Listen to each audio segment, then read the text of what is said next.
The Emirates Mars Mission blasts off from Japan, the first of 3 Red Planet missions to lift off this month. It's today's Talkin' Science Story of the Week. I'm Matt Miller. You're on Trekzone. With the latest science and space news 5 days a week across Apple Podcasts, Spotify, Google Podcasts and YouTube. This is Talkin' Science with Dr. Brad Tucker and Matt Miller.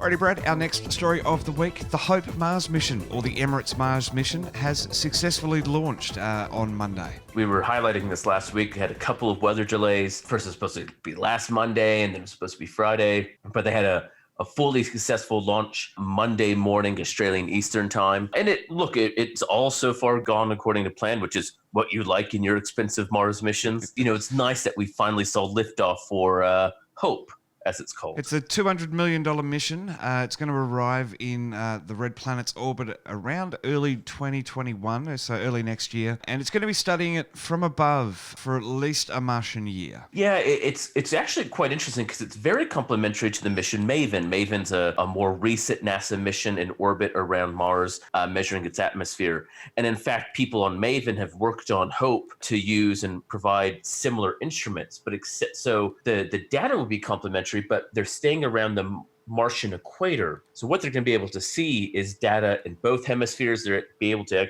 essentially, I think, produce a picture of the entire planet per day. So what we're going to be able to do is then get a global picture complementing with some of the other more specific areas that other missions have been looked at and put a fuller picture together. So, you know, when we talk about all these missions, they are working together, putting a full rich data set. So it's a really important thing that they've launched this mission to expand our knowledge of the Martian atmosphere. And it is critical. I think we talked about this last week in the planetary opposition story, but it is critical to get this mission and China's and NASA's off the ground ASAP while Mars is in opposition. That's right. You know, you're trying to make the trip as short as possible. As you said, you're still not even getting there till the second week of February at this rate, maybe first week of February for this, maybe.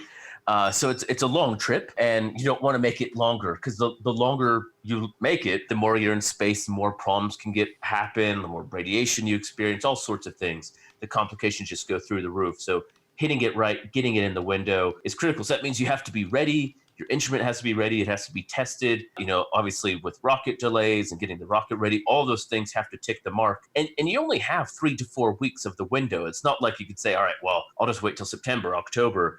It really moves fast in terms of the planetary motion. So if you miss a fairly small window, you're waiting till September 2022. There's a global Mars scientific community that's agreed on the objectives for the Hope Mars mission. So it's not just the UAE going out and wanting to learn about the Red Planet. It's this collaborative effort to get to know the Red Planet as we get set to send humans. Yeah, and this is really how space is moving. You know, countries may build or operate a few of them, but they involve multiple nations participating and sharing that data, and that's what it's about. You know, no one country or group can do everything, and so they're finding ways by more people in the race, so to speak, and more people in the quest for Mars or be at the moon, making sure people plan the instruments and the complementary. And that's why I think it's quite cool by using similar instruments to the last round of probes, but then looking in a different way, they can directly compare and increase the data. So they know the instrument's proven, so they don't have to think about that,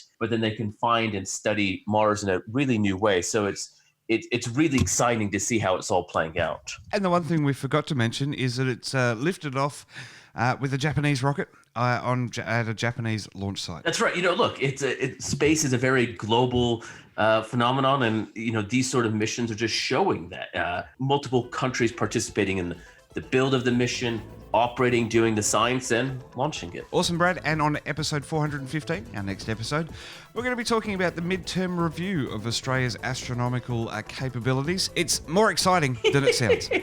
You've never been more excited to read a 200-page report.